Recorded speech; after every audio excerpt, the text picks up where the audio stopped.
आश्रय। साधन को चाटने में देर नहीं लगती माया को, एक बार में ही चट कर जाए पूरा साधन।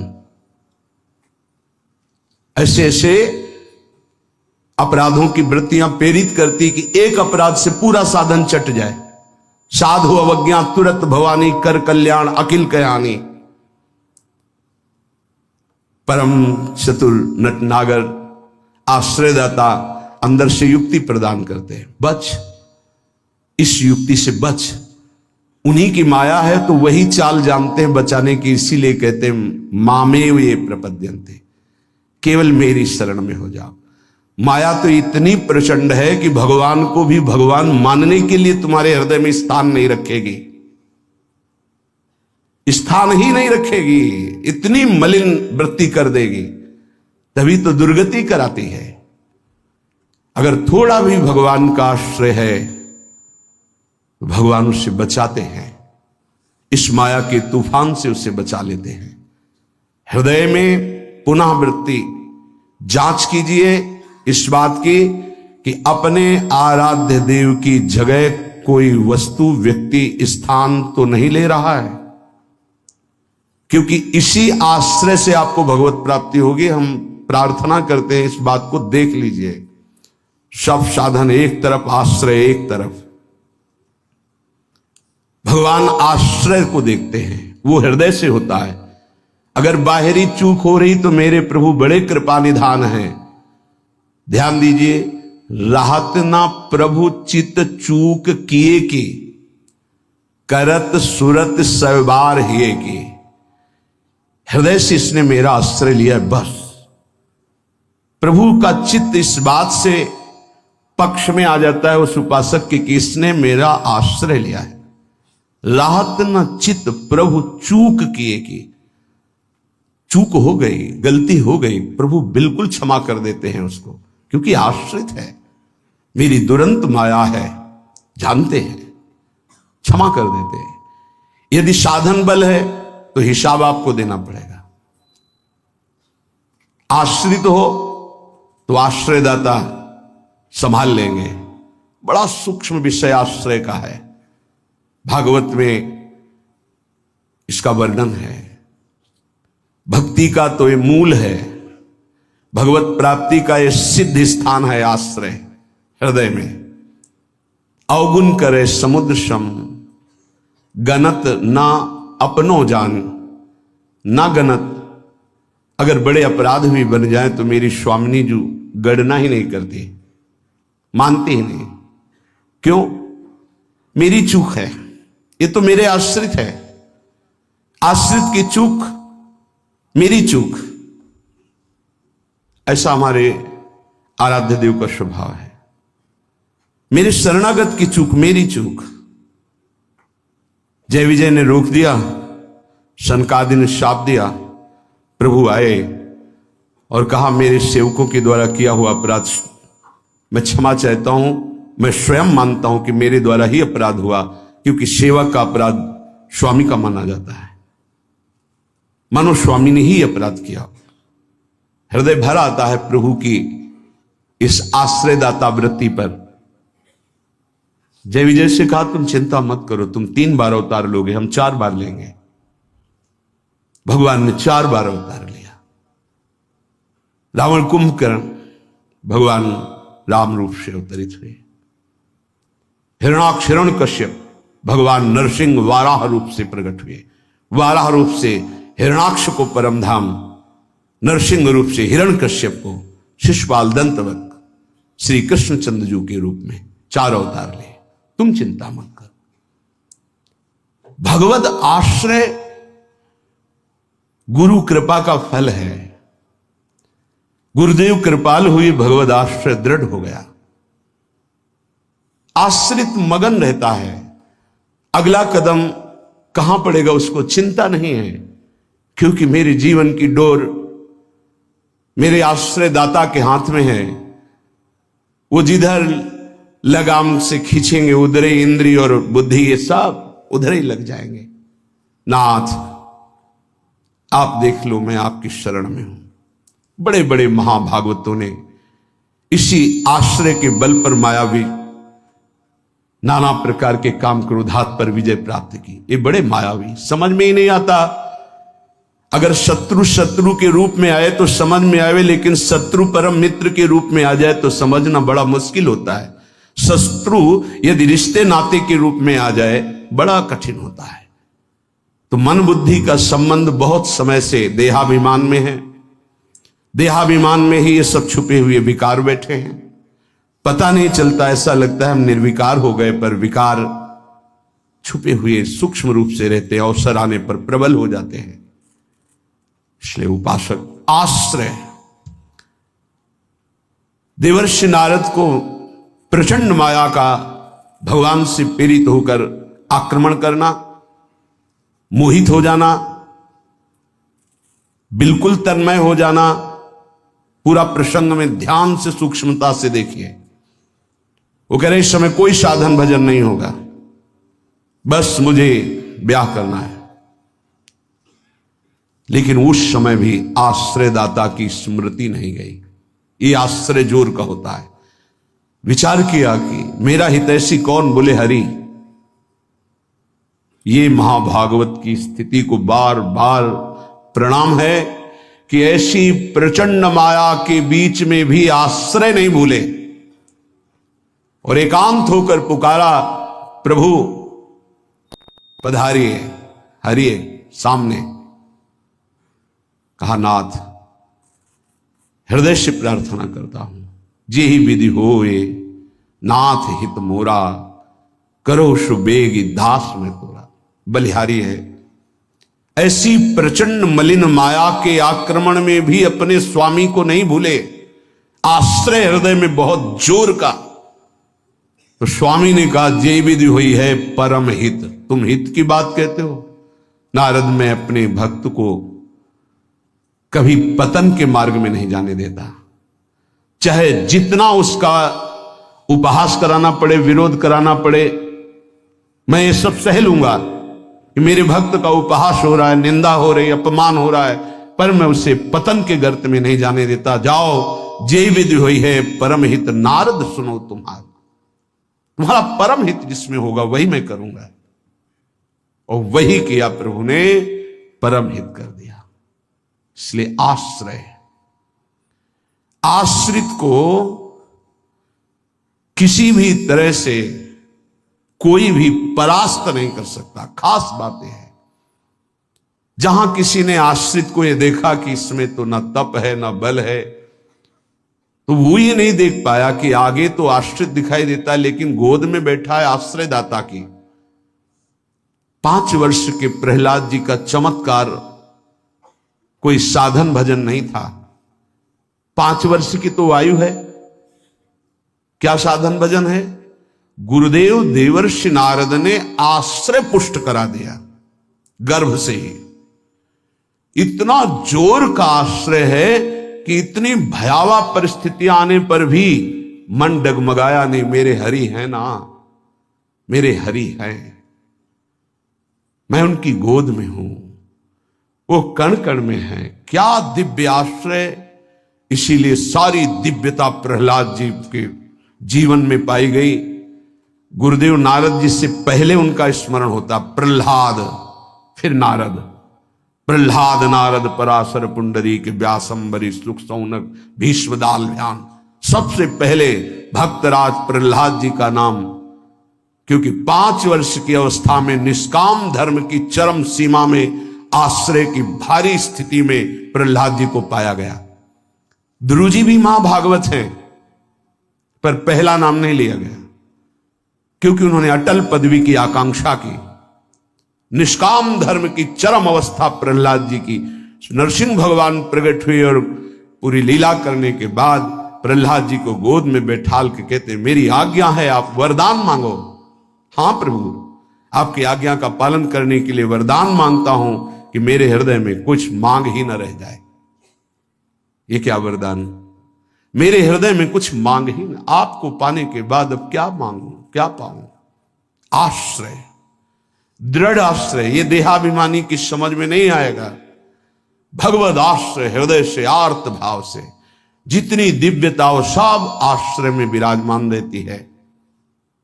इसलिए नाम आश्रय, धाम आश्रय, रूप आश्रय, लीला आश्रय, ये सब उसी परम आश्रय के खंभे हैं जिनके ऊपर प्रेम महल बनता है।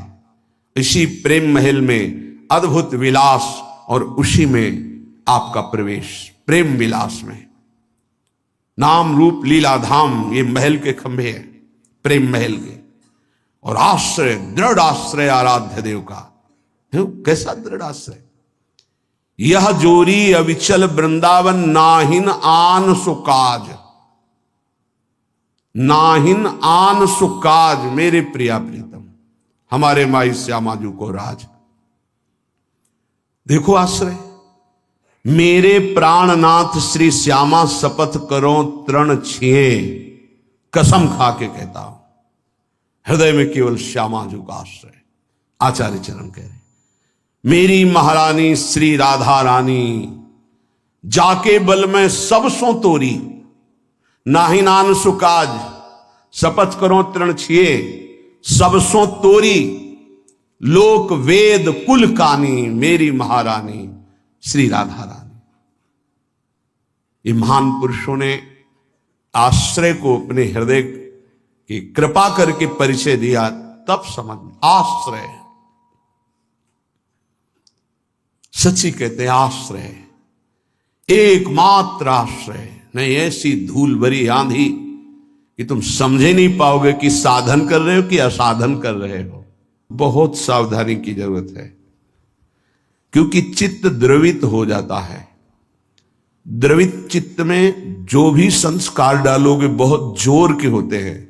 जैसे मोम को पिघला दिया जाए, फिर उसमें जो छाप लगाई जाए वो बहुत जोर की लग जाएगी। चढ़ी के मैन तुरंग पर चलिबो पावक माही, प्रेम पंथ अति कठिन है, सबको निबहत नाही। जैसे मोम के घोड़े पर बैठकर आग से निकलना हो तो कैसा खतरनाक खेल है, ऐसे द्रवित हृदय से विषयों को पार करना है। कोई भी आकर्षण, कोई भी व्यक्ति वस्तु स्थान अपना अधिकार बना सकता है हृदय में, क्योंकि द्रवित हृदय, एक बार छाप लग गई तो द्रवित हृदय की छाप को मिटाना बहुत कठिन होता है। इसीलिए उपासक को जब वो असावधान होकर विषय में फंस जाता है तो बहुत ही आसक्त चित्त पाया जाता है, क्योंकि वो निर्मल द्रवित हृदय का सीधे हृदय से प्यार करता है, वस्तु से, व्यक्ति से, स्थान से। नहीं तो हिरण कोई प्यार की वस्तु जिस प्रेम के कारण अपनी रानियों का, पुत्रों का, राज्य का, समाज का त्याग कर दिया, उस प्रेम के आगे हिरण क्या चीज था। पर द्रवित हृदय, छाप लग गई, अगला जन्म हिरण का हुआ। द्रवित हृदय उपासक का होने लगता है। मलिन हृदय की छाप तो मिटाई जा सकती है, ये सूक्ष्म विषय है। विषयों में खेल रहा है, कोई भगवान से मतलब नहीं, तो जब जगेगा तो उसका हृदय साफ किया जा सकता है। जब ज्ञान होगा, उसको सत्संग मिलेगा तो सुधार बड़ी तीव्रता से हो जाएगा, यदि कुसंग ना हो तो।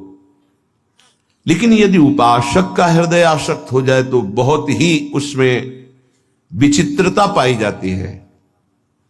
जैसे द्रवित हृदय किसी रूप में फंस जाए, शरीर में फंस जाए, वस्तु में फंस जाए, उसकी एक विलक्षणता होगी उपासक की। जैसे वो प्रभु की तरफ चला था वैसे ही विषयों में अनन्य होकर के चलने लगेगा। द्रवित हृदय बिल्वमंगल जी चिंतामणि में अत्यंत आसक्त, हटे, प्रभु में मन को लगाने की चेष्टा की, लगा, फिर वैसे ही एक नववधू को, फिर वैसे ही नवीन आसक्ति, अर्थात वो अभी हृदय से छाप मिटी नहीं थी। इसीलिए उन महापुरुष ने अपनी दोनों आंखों को ही विदा कर दिया। मेरे नाथ से तू फिर मुझे विमुख किया, अब संसार को देखूंगा ही नहीं। दोनों आंखें फोड़ ली। द्रवित हृदय अत्यंत आसक्ति, ये विषयी पुरुष नहीं कर सकते ऐसी आसक्ति। वो विषय में भी ऐसी आसक्ति नहीं कर सकते जैसी उपासक आसक्ति करेगा। इसलिए बहुत सावधान, उपासना के मार्ग में अपने आराध्य देव की जगह किसी को नहीं देनी चाहिए। उनकी जगह कोई है ही नहीं, समान ही नहीं, तो बढ़कर क्या है। पर सही मानिए हम अपने आराध्य देव से बढ़कर किसी को स्थान दे देते हैं, वो चाहे कोई शरीर हो, वस्तु हो, स्थान हो, कुछ भी हो।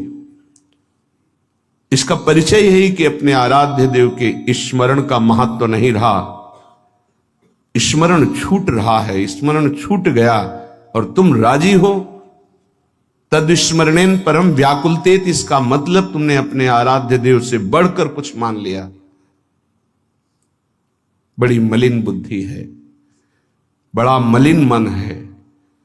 इष्ट कृपा, गुरुदेव कृपा अवसर आता है मुक्त होने का, इंद्रियों को संयम में कर कर प्रेम समुद्र में डूबने का। पर धिक्कार है ऐसे मन को, ऐसी बुद्धि को जो पुनः मलिन भोगों में फंसा देती है, मलिन संसार के राग में फंसा देती है। विचार करो, कोई भी उपासक जब ग्रह त्याग करता है वास्तविक भगवत लक्ष्य करके, तो कितनी सामर्थ्य उसके हृदय में भगवान देते हैं कि माता के चरणों का राग, पिता के दुलार का राग, परिवार के राग को स्वाहा करके, शरीर के राग को पता नहीं भोजन मिलेगा कि नहीं, व्यवस्था होगी कि नहीं, कोई पीटेगा, अपमान करेगा तो सह लेंगे, हर कष्ट सह लेंगे, पर प्रभु को प्राप्त करेंगे। हृदय का लक्ष्य ये होता है हर उपासक के, जो ग्रह त्यागी होता है, जो वैराग्यवान होता है, जो भगवत मार्ग का निश्चय करने वाला होता है, इतना सुंदर दृढ़ संकल्प करने वाला,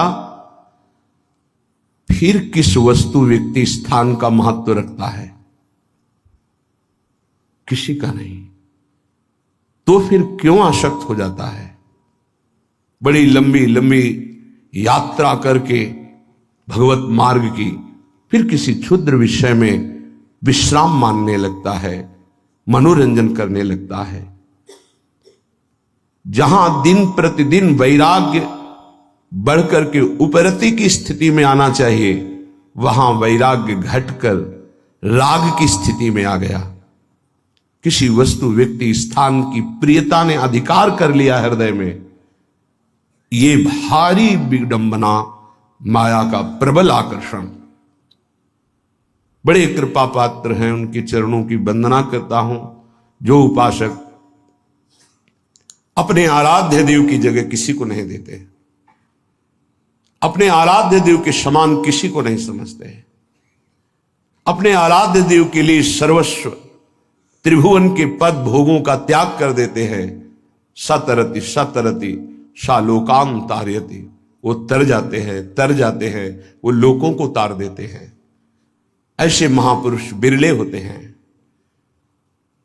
भगवत कृपा से जो मार्ग मिला है वो वही मार्ग है। मम भक्ति युक्तो भुवनम पुनातु, मेरी भक्ति से युक्त हृदय वाला संपूर्ण लोकों को पावन करने की सामर्थ्य रखता है। चूक अपने लोगों से अब ये नहीं होनी चाहिए कि आराध्य देव की जगह किसी को दे दें। इसे बैठा लीजिए हृदय में। हृदय इतना ताला लगा के रखिए सुरक्षित कि हृदय में आराध्य देव की जगह कोई ले ना पावे। विश्वास कीजिए, बहुत प्रचंड भगवान की माया है, उन्हीं की है, इसलिए वो इतनी समर्थ है कि उनके स्थान में किसी को भी बैठा सकती है। बहुत से नीच नीच वृत्ति को, बहुत से नीच नीच वृत्ति को, विश्वास कीजिए इस बात पर। अगर भगवान का आश्रय है तो साधु समागम मिलेगा और आपकी चूक का तत्काल सुधार होगा, तत्काल सुधार होगा। पर यदि अहंकार युक्त साधन रहा है तो लंबे समय तक तुम्हें जलना पड़ेगा। जब तक अहंकार गलित होकर आर्त भाव से पुकारोगे नहीं कि नाथ मुझे बचा लो, तब तक ये माया पछाड़ती रहेगी। ये हम पढ़ी लिखी बात नहीं कह रहे, ये संतों के हृदय की बात कह रहे हैं, ये साधकों के हृदय की बात कह रहे हैं, जो हृदय में चिंतन हुआ उसकी बात कर रहे हैं। अगर हृदय को तन्मय किया जाए तो पूरे विश्व ब्रह्मांड में जितने हृदय, सब हृदय की बात हृदय में आ जाएगी। जैसे ध्रुव जी ने अपनी प्राणवायु बंद की तदात्म भाव से, तो संपूर्ण विश्व की चराचर जीवों की वायु अवरुद्ध हो गई, क्योंकि परमात्मा हृदय में विराजमान है। जो उसको जागृत कर लेता है तदात्म भाव से, जो पूरे विश्व को अनुभव करा सकता है। इसलिए मम भक्ति युक्तो भुवनम पुनातु। उपासक आश्रय से भगवत प्राप्ति होती है। इतना दृढ़ आश्रय, अन्य अवलंबन न हो, अन्य आश्रय न हो। जब तक शरीर का आश्रय रहता है तो देहाभिमान स्फुरित होता है, देहाभिमानी सोचता है कि अगर हम भगवान का आश्रय लिए तो हमारा साधन छूट जाएगा, क्योंकि साधन से देहाभिमान की पुष्टता होती है। मैं करता हूं, अहंकार विमूढ़ात्मा करता हमिति मन्यते। और जब हम आश्रय पर चित्तवृत्ति देते हैं, निरंतर उनका चिंतन, निरंतर सेवन, निरंतर गायन, निरंतर आश्रय, तो अभिमान गलित होता है। ये आंतरिक युक्ति है। अभिमान न रहे तो किसी विकार की ताकत नहीं कि हृदय में प्रवेश कर जाए। भ्रम तभी माया पैदा करती है जब अभिमान होता है। गरुण महाज्ञानी गुण राशि, महान ज्ञानी भगवान के वाहन, जिनके पंखों से सामवेद की ध्वनि निरंतर होती रहती है, उनको भ्रम हो जाना बड़े आश्चर्य की बात है। भगवान के नित्य सेवक, नित्य दास जब हरि विराजमान होते हैं, उनके पंखों से सामवेद की स्तुति होती रहती है। परम पवित्र, उनके हृदय में भ्रम हो जाना, ये श्री भगवान है, जिनको एक निशाचर नागपाश में बांध देता और मैं मुक्त करता हूं, उस समस्त जगत को मुक्त करने वाले प्रभु है। नहीं, कैसे प्रभु हो सकते हैं? इनकी तो दशा में देख रहा हूं, नागपाश में कैसे पीड़ित हो रहे हैं। भ्रम हो गया। क्यों भ्रम हुआ? परम ज्ञानी भगवान शंकर उमा जी से कहते हैं, कीन होश कबहूं अभिमाना, सुख होवन चाह कृपा निधाना। मैंने भगवान की कृपा से जान लिया कि गरुण जैसे महापुरुष को जो भ्रम हो गया, व्याकुलता हो रही है, इनका चिंतन बदल गया। इसका मतलब इन्होंने कहीं अभिमान किया, उसी को खोना चाहते हैं प्रभु, इसीलिए इनको भ्रम हो गया। नहीं तो ये तो महान परम बंदनी भगवान के पार्षद हैं, इनको भ्रम कैसे हो सकता है? सोचो, इतनी ऊंचाई तक माया अपना दांव चाल चल सकती, तो हम आप क्या चीज हैं? दैन्य, दैन्य होकर के, भगवद आश्रित होकर के, फिर जो नाम जप करना, वाणी गायन करना, परिक्रमा लगाना और जो साधन है, ये कृपा से देखा जाता है। इसमें अहम नहीं होता, मैंने किया, मैं ऐसा नियम लिए हूं, मैं ऐसा संकल्प किए हूं, मैं करता हूं। नहीं, मेरे स्वामी, मेरे आराध्य देव मुझसे नाम जपवा रहे, परिक्रमा लगवा रहे, धाम वास करवा रहे, किंचन मात्र अहम नहीं। जब अपने में गुणों का चिंतन हो और दूसरों में कमी का चिंतन हो, तो जान लेना चाहिए पतन का अवसर आ गया है। अब आपको ठोकर लगेगी, गिरना पड़ेगा आपको। सावधान हो जाओ, पुकारो प्रभु से, प्रभु बचा लो, अहंकार आ गया। बहुत घातक, बहुत घातक। अपने में गुण का चिंतन होने लगे, दूसरे में कमी का चिंतन होने लगे, तत्काल अपने आराध्य देव को पुकारो, आश्रयदाता को, नाथ बचा लो, अहंकार आ गया। ये अहंकार का परिचय है। लेकिन हम इतने मंद बुद्धि के हैं कि हम निंदा भी कर लें तो प्रभु से पुकारते रहें, बचा लो। इसका कारण प्रभु का आश्रय नहीं है। जो हम आश्रय आश्रय चिल्लाते हैं उसको समझिए, प्रभु का आश्रय नहीं है, गुणों का आश्रय है। और जितने भी गुण हैं वो मायाकृत है। गुण मानी संसार और सकल गुण प्रीत बिनु, बहुत धरत सिरभार, श्री हरिवंश कृपा बिना। बिना आचार्य कृपा के, गुरु कृपा के, गुणाभिमान हृदय में होता, उसी का संसार सम्मान करता है। तो बोले प्रीति के बिना सब व्यर्थ है। आश्रय से प्रीति होती, प्रीति से दृढ़ आश्रय होता है। उपासक हृदय में देखता रहे कि जिनके हम आश्रित हैं उससे बढ़कर कोई ना हो, तो पड़े रहोगे तो भगवत प्राप्ति हो जाएगी। हमारे शब्द को बहुत बिना किसी तर्क के, क्यों में के, इसे स्वीकार कर लो।